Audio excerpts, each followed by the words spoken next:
On nous appelle les gens d'abord, alors que les gens de la terre, ce sont ceux qui sont sur le plancher des vaches. À l'époque, c'était la mode, les bateliers, et comme les batelières, tout le monde accouchait sur les bateaux. On n'a pas été à l'école pour apprendre le métier. Hein. On avait 10 ans, 12 ans, on donnait un coup de main aux parents pour conduire le bateau. Hein. Le bateau ménage à trois. Il y a le couple et le bateau. Beaucoup de personnes ignorent notre profession. Beaucoup.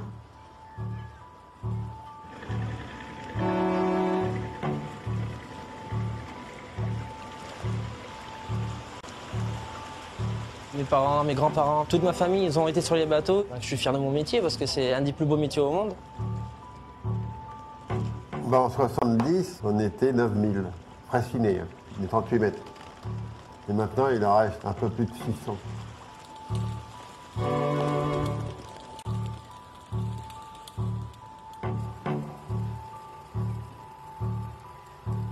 Voilà mon bateau, le Rose. Il est en révision. Nous sommes en 1968. Le petit garçon que vous voyez là, il s'appelle Eric. Il fait du vélo. Il a 5 ans. Comme mon bateau, il a 5 ans aussi. J'étais un des rares mariniers qui ont fait beaucoup de prises de vue de tous les endroits où on est allé.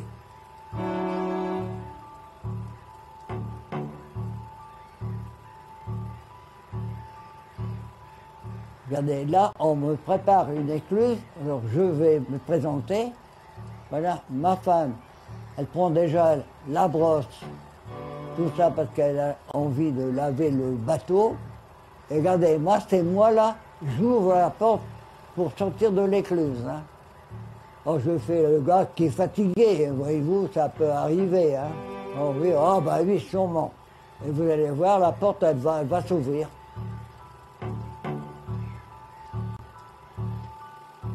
Quand on revoit son film, on se souvient par l'image des sites exceptionnels qu'on a parcourus quand on était sur le bateau.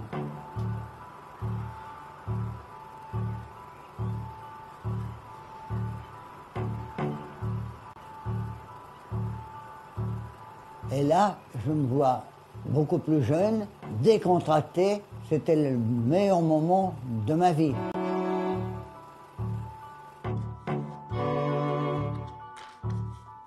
Je suis Daniel Wattiot, j'ai 89 ans.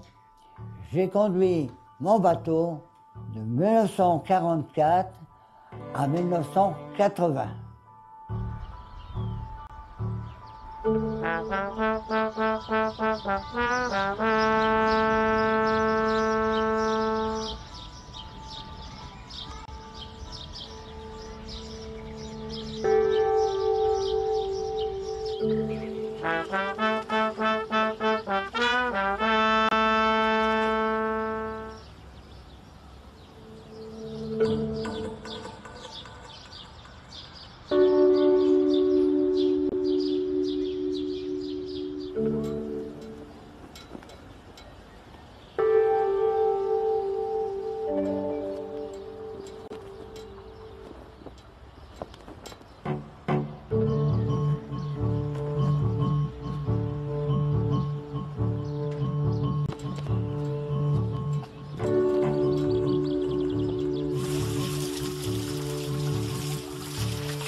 Je suis Jean-Claude Biencourt, alias le Marseillais, comme tout le monde m'appelle.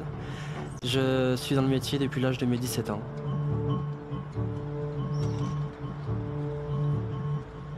Longueuil-Annelle, c'est au cœur de mon trajet. J'y passe 2 à 3 fois par semaine. C'est un peu pour moi la capitale de la batellerie.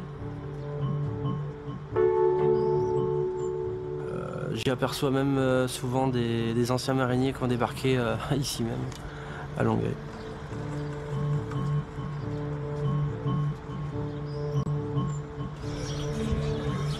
Et le but du jeu, c'est d'être le plus original possible. Si tout le monde a les mêmes drapeaux, c'est pas marrant.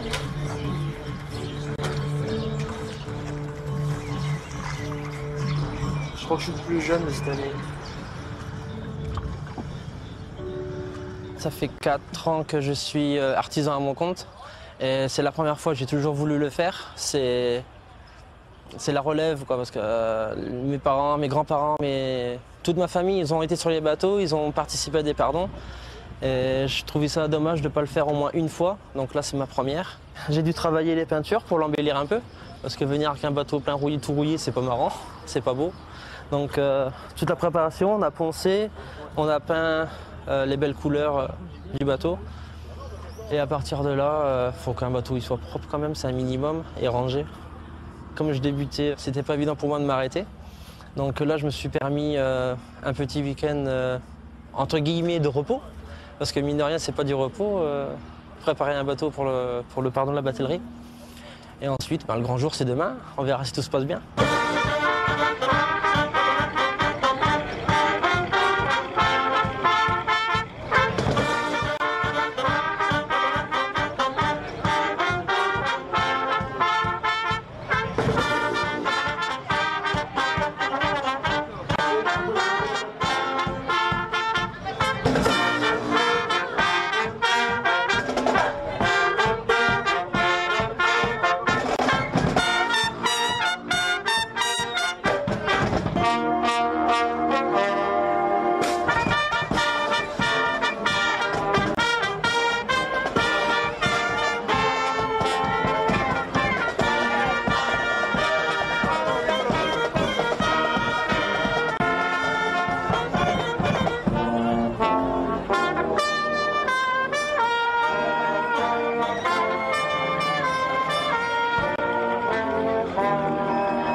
De vous allonger un peu plus, hein.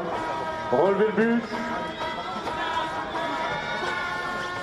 Voilà, c'est bien la repousse.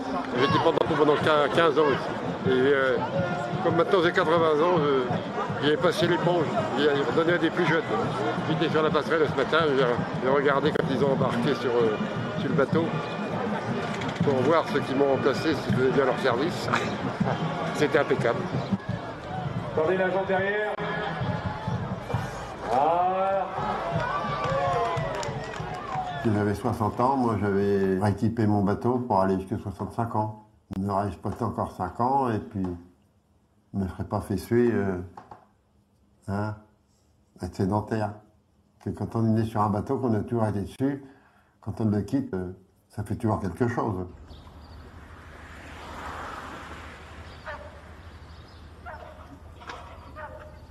On avait décidé qu'il fallait arrêter. Hein. Moi, j'allais sur 63 ans. Il y a un changement de vie, puis c'est tout. Hein.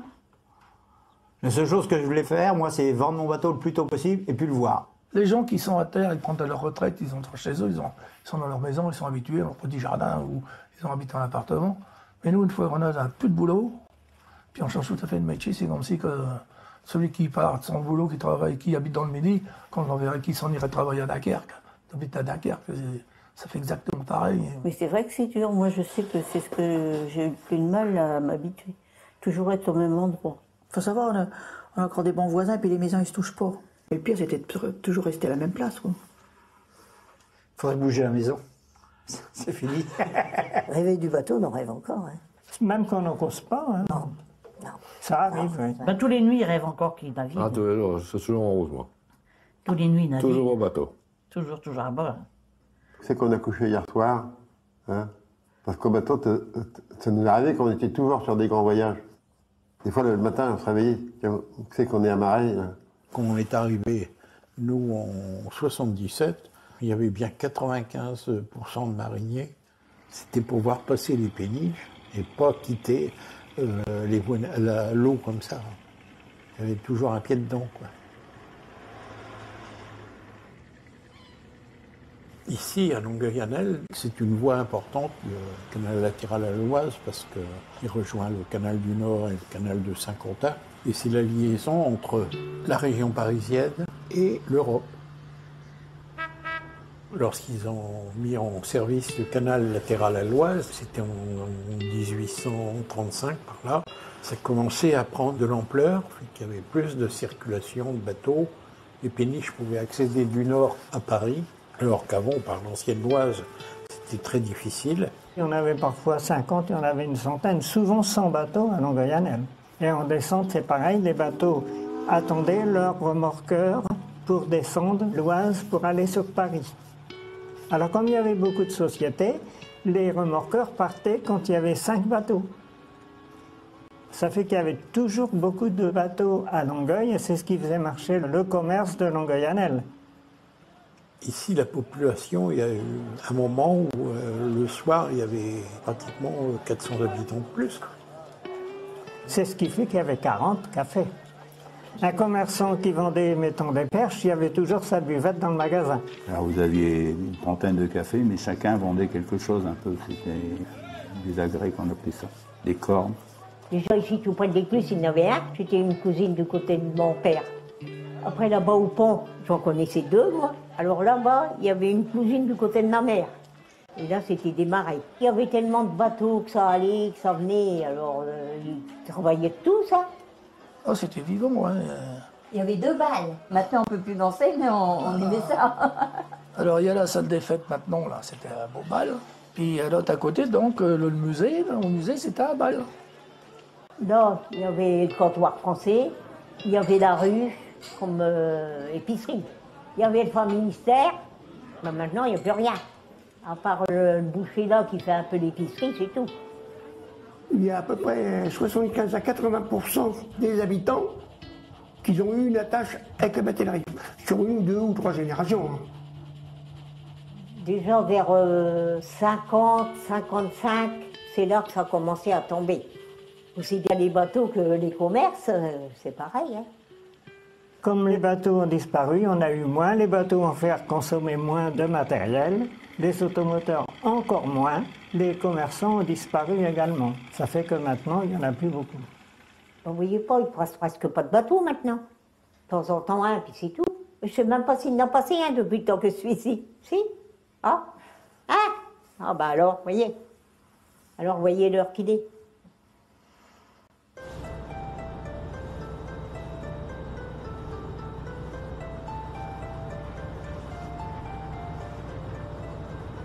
Pour moi, c'est pas évident non plus de naviguer tout seul, étant donné que le bateau il est pas bien équipé comme il faut. Mon bateau il date de l'après-guerre en plus. C'est pour ça que je navigue au macaron comme les anciens.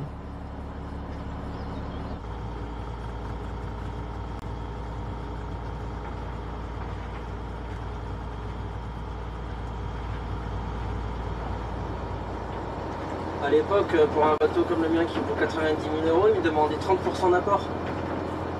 T'es jeune, tu sors de l'école, tu veux les trouver où les 30% toi? Un bateau qui vaut 100 000 €, il faut trouver 30 000 €, tu le trouves où? J'ai eu la chance d'avoir 2 amis qui m'ont prêté de l'argent. Je leur ai rendu dès que j'avais été remboursé des aides de la VNF. L'eau d'Amacal, c'est du ballast. C'est pour alourdir le bateau, puisque à vide, j'aurais du mal à passer sous certains ponts. Alors de ce fait-là, je mets de l'eau dans le bateau, ça l'alourdit, et je peux passer sous les ponts plus correctement, sans rien abîmer. Là, j'ai fait le ballast pour le canal de Saint-Quentin sur Chauny, parce que les ponts sont vraiment très bas. Là, on va passer à l'aise, il n'y aura pas de souci. À l'aise? On dirait pas quand même. Ah ouais, c'est une impression. tu vas voir, c'est une impression. Mais à Chauny, tu vois mon feu sur le mât, il passe à ras du pont. Tu vois, là, il y a largement la place, c'est pas un souci. Mais à Chauny, il passe vraiment à ras du pont. D'ailleurs, le voyage dernier, j'ai légèrement touché, j'ai cru que j'allais le laisser sous le pont.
Il aimait bien conduire, alors papa. Alors dans un endroit, il restait à côté. Alors bon, ben, il mettait sur le banc de car, et puis hop, là, il conduisait. Il faisait attention, hein, pas que son père, il le reprend.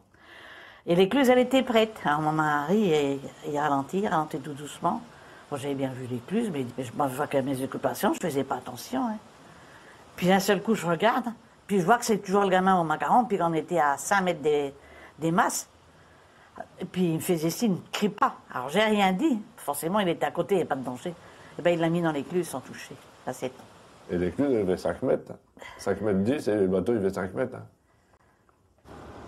Déjà, au départ, on est attaché avec une petite ceinture, un petit morceau de corde qui va juste au bord pour ne pas tomber dans l'eau. Parce que quand les parents sont occupés, l'enfant, il peut aller sans faire attention, trop au bord et tomber à l'eau. Alors tous les mariniers attachaient leurs enfants. C'était normal. C'était naturel, ils ne sont pas traumatisés. Non, du tout. Au contraire, ils sont contents, comme ça, ils peuvent bouger. Autrement, s'ils ne sont pas attachés, on les fait rester sur une chaise, ça ne va pas. Dès que le bateau est amarré, dans une berge, si on pouvait aller jouer ce qu'on appelle à terre, déjà ça débarrassait un petit peu les parents, ça les soulageait. Et puis nous, on aimait bien courir à tout ça parce que les cabines, c'est très petit. Les parents, ils nous apprenaient à nager, quoi. À 5-6 ans, on savait nager. Hein. Mon père m'a dit, si tu sais nager, tu auras un vélo. On a eu une belle jeunesse, moi je trouve. Toujours en plein air, au soleil, pas enfermé, pas trop embêté par personne. On s'imagine même mal une autre vie quand on est petit. On ne s'imagine pas qu'on ira un jour dans une maison, c'est la vie à bord, c'est la vie à bord. On peut même jouer avec un petit bateau dans l'eau, hein, exactement pareil, parce que c'est ce qui revient souvent au thème d'un marinier. Hein. N'importe quel bout de bois, ça faisait un petit bateau. Hein.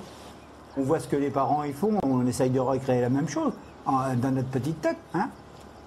Où j'étais avec mes parents, puis que je n'étais pas scolarisé, ma mère voulait que j'apprenne à lire. Alors lorsqu'elle m'a appris les lettres, en croisant les bateaux, je lisais la devise du bateau. Par exemple, prenant le cas du mien, qui s'appelait Noël, N-O-E-L. Je mémorisais les lettres. Quand je suis rentré à l'école, je savais lire et compter, parce qu'elle m'a appris à compter aussi. Sentimentalement, le plus dur, c'est de mettre ses enfants en pension. Moi, ça m'a toujours été dur. Parce que, au lieu de revenir au soir avec les devoirs, ou tiens, maman, j'ai fait ça, on les a pas. Hein. Alors après, j'ai l'impression qu'ils se détachent et puis qu'ils n'ont même plus rien à nous dire. Quand elle a parti, je me rappelle, il y avait un homme, il y avait 8 enfants à marinier à bord à nous. Puis moi, je pleurais. Bon. Il me dit, oh, mais madame d'argent, si vous voulez, il dit, je vais vous en passer des miens. Oh, je dis, non, c'est pas les miens, ça, hein. Alors.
Mets bien la cale.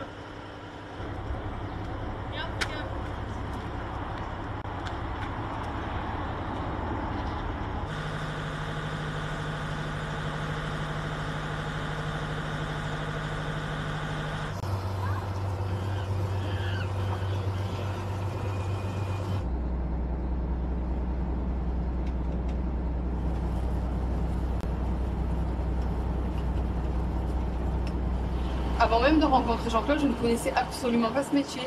Et jamais je me serais dit qu'on pouvait transporter en fait des produits comme ça par voie fluviale. Par camion, oui, je le sais parce que mon père il est routier. Mais par voie fluviale, franchement, non, c'était, je connaissais pas du tout, quoi. Et bon, c'est quand même, quand j'ai connu ce milieu-là, j'ai adoré, quoi, parce qu'en fait, il y avait ce côté de liberté où on n'était pas toujours au même port, on changeait, on voyageait.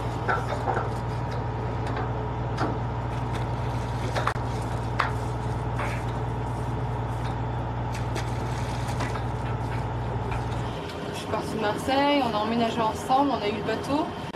Puis après, on a eu Nicolas et pour un enfant, c'est trop dangereux d'être au bateau. Donc j'ai préféré débarquer, déjà de 1 pour mon fils, de 2 parce que ce métier-là, c'était pas mon métier, j'étais pas dans mon élément. Le travail, ça prend tout le temps, en fait, on n'a pas de vie privée. Et après de 3 parce que les gens, leur mentalité, pour moi c'était trop, quoi. Je pouvais plus être avec, être coincée en fait dans ce milieu de batelier. Et Nicolas, ça va? T'as bien fait dodo? Après, c'est pas fait dodo. Quand Nicolas était petit, c'était pas trop gênant parce qu'il prenait pas beaucoup de place. Donc, quand je suis revenue de la maternité, son lit il était dans notre chambre. Après, quand il a commencé un petit peu plus à grandir, à bouger, à toucher un petit peu à tout, c'est vrai que c'était compliqué parce que déjà, ne serait-ce que dans la marquise, il fallait qu'il soit avec nous pour qu'on puisse le surveiller. Donc c'était compliqué parce que quand il était dans son transat, ça prenait de la place. Donc c'est vrai que Jean-Claude il râlait souvent parce qu'il n'avait pas de place. Après quand il a commencé à apprendre à monter les escaliers, il était souvent dans les pattes de Jean-Claude et c'était tout le temps... Jean-Claude était tout le temps en train de s'énerver, quoi, clairement. Et moi, quand on a un petit logement, on est obligé de faire avec, quoi.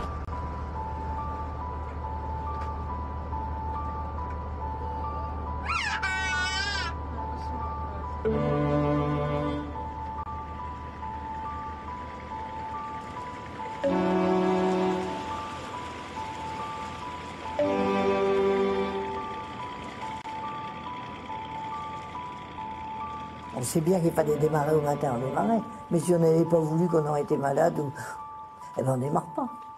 Il n'y a personne qui va venir nous secouer là, pour nous dire qu'il faut s'en aller. Hein. Au soir, c'est pareil. Bon, on faisait un bief en plus pour s'avancer, comme tout le monde. Mais si on avait voulu amarrer à 5h30, mettons, pour aller visiter la ville ou faire 2-3 courses, ben, personne qui nous dit rien non plus. C'est ça, l'agrément de la batellerie, c'est ça, c'est la liberté. Surtout au printemps, l'été, c'était agréable. J'aimais beaucoup voyager sur la Saône. C'est sauvage, vous voyez tous ces animaux, ces oiseaux, les pêcheurs le matin, quand il y avait un peu de brouillard. Sur la Saône, ils pêchent encore beaucoup au filet. quand c'est l'été, puis qu'on passe dans des villes que c'est agréable, tout ça, c'est bien. Hein, on voit du pays, il faut dire le nom. Le mieux, c'était dans la timonerie, dans la marquise. Ah ben oui. Qu'on se trouve un peu comme dans une véranda. C'est vitré tout le tour, on voit bien tout ce qui se passe. Et c'est vraiment bien. Oui. Parce que paysages, comme les berges, sont beaucoup plus jolis vus de l'eau que sur la terre. Il y a toujours quelque chose à voir. Une belle maison, un pêcheur. Des nageurs, même des nageuses. Je me rappelle de mon père qui m'appelait. Viens voir Daniel, regarde bien. C'est un matin pêcheur. Et quand le bateau va arriver, il va s'envoler, mais il va se mettre 15 mètres plus loin.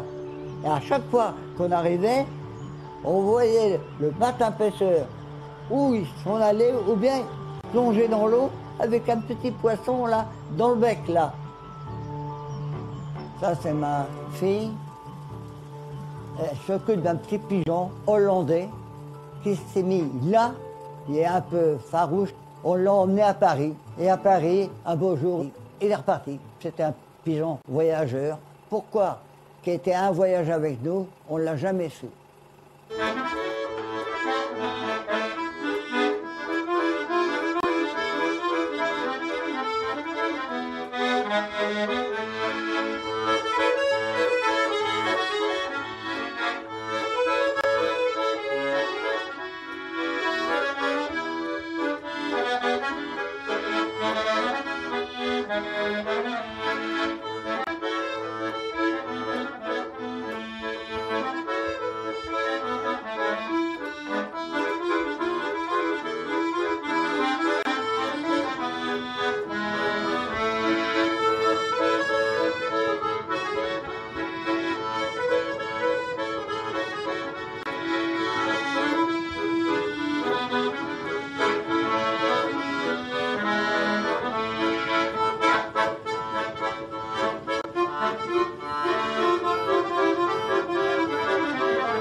Quand on est en période de crue, il y a des inondations au-dessus de Paris. Les quais sont immergés d'eau. L'été, elle est à 0,90 m. C'est l'eau normale. Après ça, elle monte 1 mètre, 2 mètres, 3 mètres, jusqu'à 4 mètres d'auteur. Là, la navigation est interdite. Il n'y a plus de place pour passer sous les ponts. L'eau est plus haute, elle est plus vive en plus de ça. Alors il faut bien conduire le bateau pour ne pas aller accrocher la pile d'un pont. Hein. C'est un peu une angoisse de passer tous les ponts parce que là, il faut bien faire attention quand vous êtes dans le pont. Il faut regarder l'autre pont qui suit parce qu'il arrive là très très vite, comme le train dans une gare. À bout de bois qui est flottant, on le voit. Le plus dangereux, c'est le bois qui est entre deux eaux et peut accrocher votre hélice. Ma femme, elle prépare une valise en cas de coup dur. C'est pas le moment de chercher les affaires dans la cabine. Hein. C'est tout ça qui a une petite angoisse dans la tête. On n'en cause pas, mais quand on est passé Paris, on se dit, après ça, il n'y a plus de danger.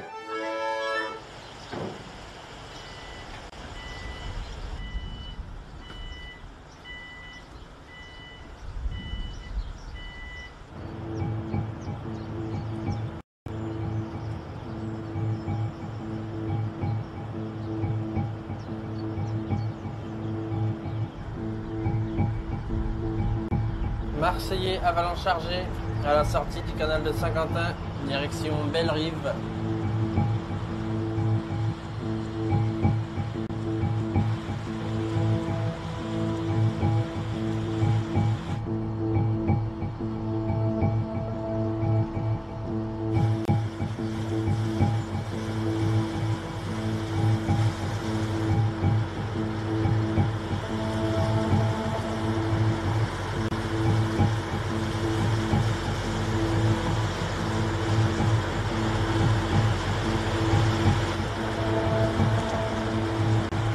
Allez.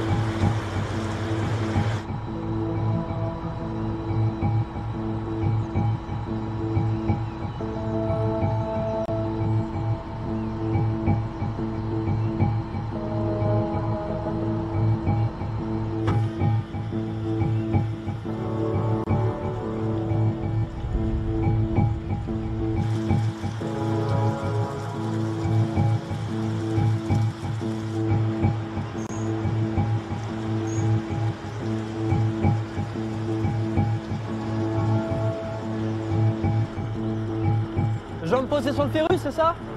Ouais, mais pour l'instant, ouais, sur l'autre là-bas, ouais. Ok.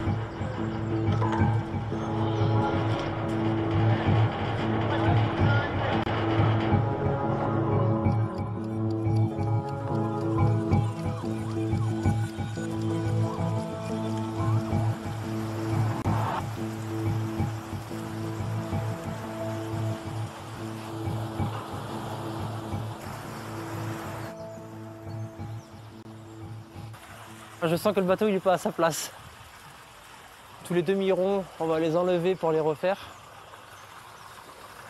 Et il m'a parlé de cette partie-là, éventuellement à découper puis refaire. C'est du fait que je travaille sur le canal, tu vois.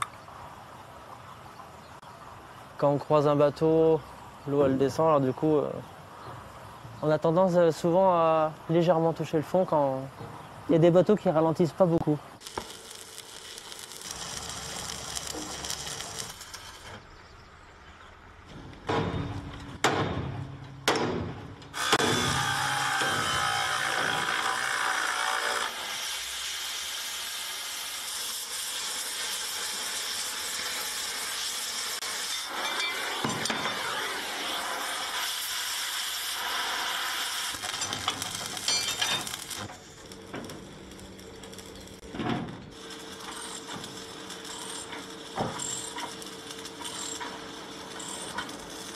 Donc on va voir tout ce qui est gréement, donc le panneau bleu, il est là. Le feu de corne, il est au-dessus. Et ça s'allume. Ce matin, j'ai eu le droit à ma première visite de la commission de surveillance de Douai pour renouveler mon titre de navigation. Ils sont venus expertiser le bateau sur mes agrès, savoir si j'étais en norme avec la conformité, si j'avais tout le matériel à bord nécessaire pour naviguer en toute sécurité. Je me mets en conformité avec cette réglementation et ça me fait grandir dans un sens puisque je découvre le chantier, je découvre la visite de la commission. Ce matin, j'étais réveillé de bonne heure. J'ai refait le tour du bateau, voir si tout était en ordre et tout. Maintenant que c'est passé, je me sens, ouais, comme je dis, un point en moins. Comme ça, je sais que c'est fait, je suis en règle et puis il n'y aura pas de souci. C'est surtout ça le plus important. Dans 5 ans, ça ira beaucoup mieux. Puisqu'on renouvelle tous les 5 ans le titre de navigation. Ça me stresse quand même un peu. Là, j'ai fait une demande de prêt pour les travaux. D'ailleurs, j'attends la réponse du banquier encore incessamment sous peu pour valider ce prêt, la réponse. Ensuite, une fois que ce sera validé, comme il a dit mon banquier, il ne devrait pas y avoir de souci pour que ça passe. À partir de là, je n'ai plus qu'à signer les papiers, puis non, là, au contraire, je serai tranquille. Le bruit du moteur, ça me manque. J'aime bien cette berceuse. C'est vrai, moi je considère ça comme une berceuse parce que il ne fait pas trop de bruit, j'aime bien. Et la navigation, surtout la navigation, quoi, croiser les bateaux, revoir d'autres bateaux, un autre paysage qu'ici, quoi.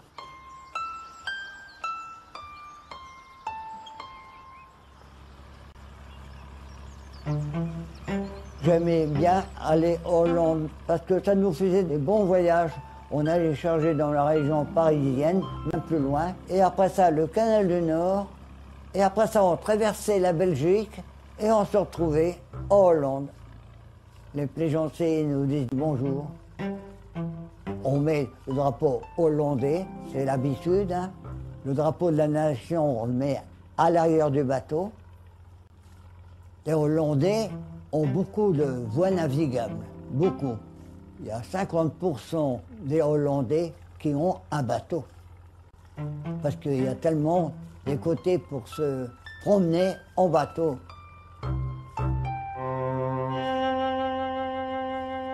Nous sommes à Anvers. C'est un navire qui décharge du blé. Et voilà. Et c'est reparti pour traverser la Zélande. La Zélande, il y a quelques heures de route à faire. On ne voit plus la berge, il n'y a plus rien. On accède à la Zélande en descendant l'Escaut.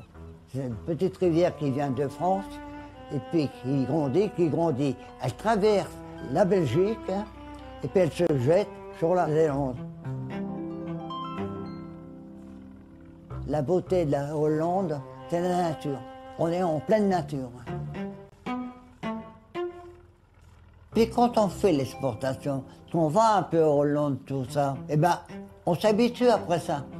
Et puis on se fait des amis aussi, des Belges, des Hollandais. On finit par être chez soi, même si on est en Hollande. J'ai eu toujours l'idée que si j'aurais pas été français, j'aurais bien voulu être hollandais.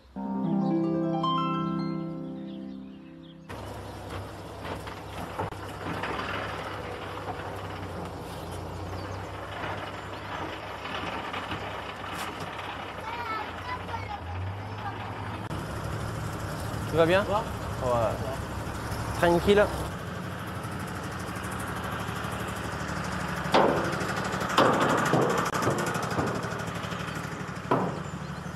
Café, Ricoré? Combien de cuillères tu veux?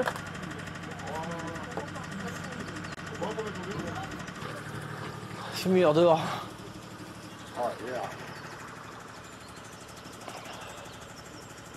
Joyeux anniversaire? De mariage? Hier. Ouais, je sais. Ou avant-hier. Merci.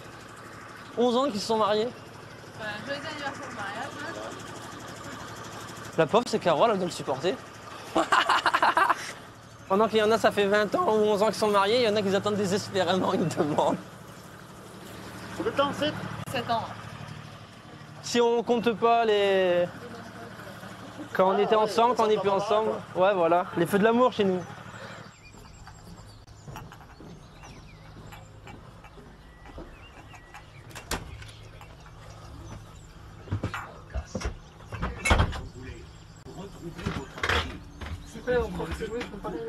C'est un mensonge. Il va l'attaquer. Il va l'attaquer? Ouais. T'es sûr? Ouais. T'as vu? Ne fais pas ça, Lozo. Ce n'est qu'une poupée Barbie, Ken. Comme une centaine de millions sur cette terre.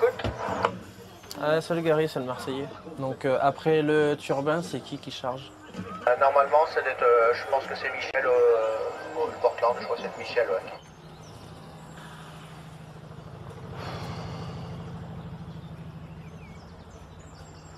Personnellement, si je fais ce contrat-là, c'est parce que Emmanuel elle habite à Tergnier, je charge à la faire, je suis à 10 minutes en voiture. Oui. C'est stable, j'ai la sécurité de l'emploi, entre guillemets, que j'ai toujours du travail. Oui. Là, après, partir aux diverses. Si je dois faire de l'export, que je dois aller en Belgique, en Hollande ou dans le sud de la France, enfin bref. Déjà tout seul, je pourrais pas, je suis déjà assez embêté ici. De deux, si je dois rester 1, 2 à 3, même 3 semaines sans voir la famille, bon, ça m'intéresse pas, quoi. Moi, j'avoue qu'au début, dès qu'elle est partie, la première semaine, j'ai eu mal. J'ai eu beaucoup de mal pour travailler tout seul. J'étais perdu. J'étais perdu. Au fil des jours, des semaines, des mois, j'ai pris l'habitude. La dernière fois, bah, t'as vu, j'avais pris... Pour manger le midi ou un truc comme ça? Ouais, c'est galère. Ah, le soir, l'organisation. Quand t'es dans ton... Organisation. Le soir, t'as pas de goût. J'ai même pas envie de faire à manger. Des fois, je mange pas, je prends ma douche, je vais dans mon lit. De temps en temps, Emmanuel, elle vient avec moi, elle fait la descente du canal jusqu'à Chauny. Elle sait conduire, rentrer les écluses et tout, c'est bien. Je fais comme ça, tu fais la vallée. Moi, je lave le bateau. Parce que sinon, moi, pour laver le bateau, tout seul, c'est pareil, il n'y a que dans les écluses. J'aimerais bien voir ma femme et mon gosse tous les soirs. Malheureusement, voilà. C'est comme ça. C'est pour ça que je dis que ceux qui sont en famille au bateau, je dis que c'est très bien.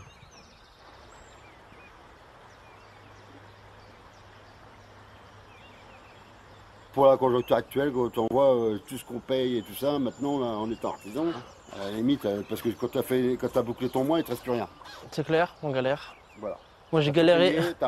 J'ai galéré pour avoir mon bateau. Aujourd'hui je galère encore pour. Encore on travaille pas pour vivre, on travaille pour survivre, je dis. On a 20 ans de retard. Sur les Hollandais, on a 20 ans de retard. Oh oui. Au niveau matériel, de toute façon, tout ce qui est sur le bassin parisien, tout ce qui est matériel moderne, vient de là-haut. Alors de toute façon, il n'y a rien de la France. Donc c'est ce qu'il faut se dire. De toute façon. Mais même l'état du réseau. L'état du réseau, je suis pas sûr qu'en Hollande on voit un canal où la digue elle est effondrée. C'est une impression que j'ai. J'ai l'impression que l'État, ils ont du mal à investir dans la rénovation des canaux. Ils vont débloquer des millions pour construire un canal Seine-Nord-Europe à grand gabarit. C'est bien, ils font ce qu'ils veulent. Mais avant de débloquer des millions, ils auraient peut-être pu les débloquer pour nous. Pour l'état du réseau et de ceci et de cela, ça aurait été 10 fois mieux de renouveler déjà ce qu'on a que d'aller construire un grand canal. Quand on parlait de l'Europe, je lui dis oui, mais on n'est pas à un niveau égal. Déjà, vous prenez un matériel belge. Déjà, ils payent pratiquement pas de charge par rapport à nous. Ouais, ils payent déjà 4 à 5 fois moins de charge que nous. S'il se fait le gros gabarit, c'est la mort de la France. De toute façon. De chez nous, surtout. Chez nous, c'est fini. Voilà. Dans les années 59, 60, depuis ce temps-là, il n'y a plus rien eu de fait pour la voie d'eau. Hein. Il n'y a pas eu de nouveaux canaux, pas de nouvelles écluses, tout était au ralenti. Il y avait une politique comme quoi que la voie d'eau c'était terminé en France. Hein. D'abord, il y a un ministre, c'était un ancien directeur de la SNCF qui était ministre des Transports. Alors là, c'était tout chemin de fer et nous, on n'avait plus de travail. Ils doivent rester à 550 ou 650 maintenant à l'heure actuelle, c'est tout. Donc, moi, quand j'ai commencé, en étant qu'artisan, hein, en 1966, on était 7000 encore. Hein. Alors, si on prend maintenant...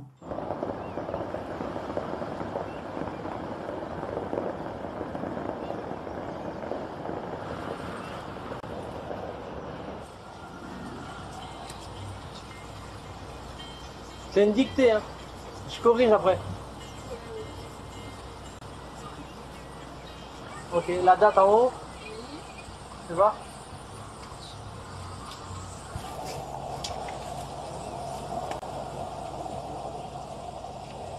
Reviens à bord, t'écris mieux que moi. J'aurai plus qu'à signer, c'est bien. Merci.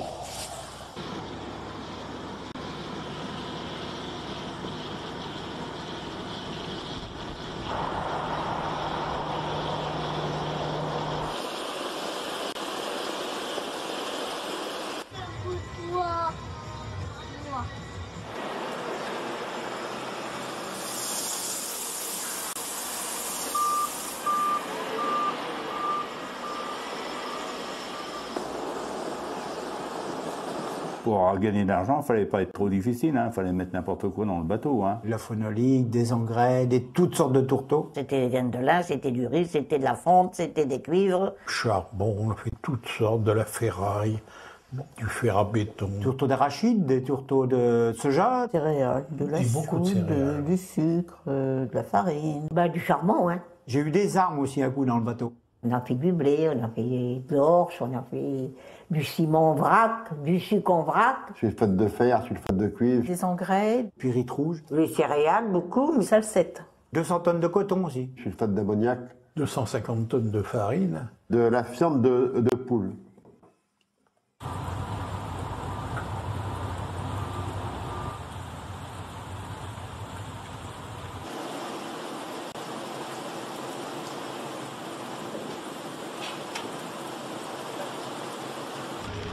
Clairement, il vient fermer. Ah, c'est bon. Ça peut être joué. Ah, si, c'est bon. Non. Ah, c'est bon.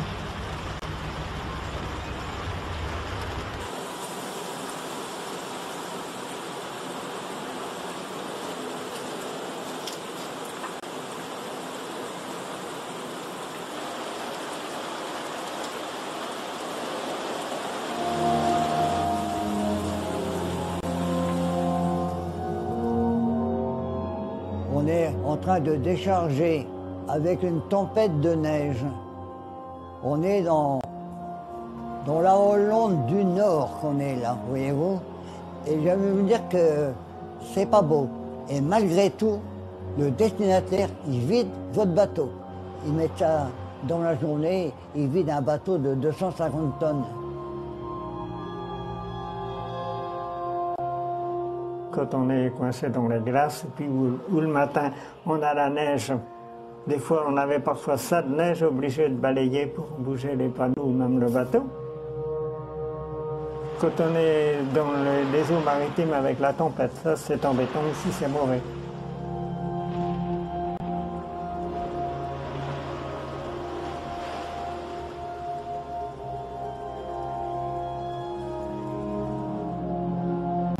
Alors là, on passe la nouvelle année au Havre, là. On a de la neige et moi, je charge mon bateau le lendemain dans le port. On était à 3 ou 4 bateaux ensemble, on a mangé tous ensemble. Là, c'est encore une amie, là. Alors moi j'ai dit, moi je travaille demain matin, je dis, te laisse pas, faut pas te faire de bile, on va te donner un coup de main pour nettoyer les écoutilles, comme ça tu pourras te dégager ce soir ou bien demain matin et tu vas aller prendre ta place pour charger. Et là, voyez-vous, c'est tous les voisins qui ont pris des pelles, des brosses pour dégager tout mon bateau de façon qu'on puisse ouvrir le bateau pour chargement. Je vais au Grand Moulin de Paris pour vider mon bateau parce que j'ai chargé de, je crois que c'est du blé. J'ai du blé américain pour faire le pain. Il fallait casser la glace quelquefois autour du bateau pour avancer quand elle devenait trop épaisse. C'était plus difficile pour tout, quoi. Déjà pour nous vivre. La coque, quand il y a une glace qui fait 3-4 cm, il faut faire attention. Alors, il faut naviguer tout doucement. C'est dangereux aussi pour l'hélice. Il faut se faire très doucement parce qu'un morceau de glace peut aller à l'hélice et casser. Parce que les hélices des bateaux, ils sont en fonte. C'est pas de l'acier. La fonte, ça casse. Donc la glace est cassée, ça ne fait rien. Voyez-vous.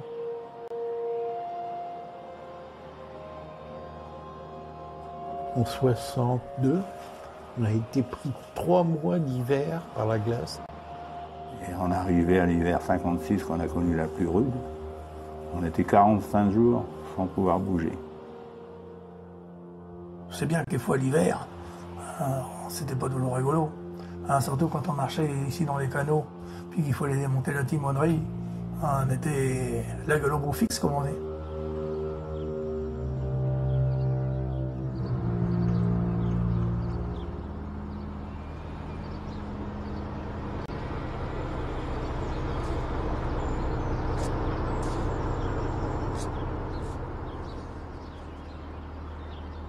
Même s'il galère, on voit qu'il a vraiment envie de réussir, il ne veut pas connaître l'échec, il veut vraiment réussir, montrer que son entreprise, même s'il a ramé, qu'il y arrive quand même. Donc c'est vrai que même s'il passe tout son temps sur son bateau, que je le vois très rarement, après je me dis que voilà, c'est quand même son entreprise, il en a bavé pour en arriver jusque là aujourd'hui, et encore aujourd'hui il en bave bien, il se débrouille comme il peut, donc vraiment il essaie d'assurer au maximum, quoi.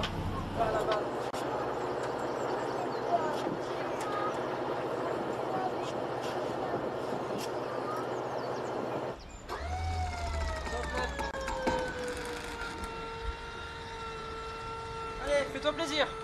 Tu veux un coup de main? Aïe. Lève. Ah bah c'est bon, il y est.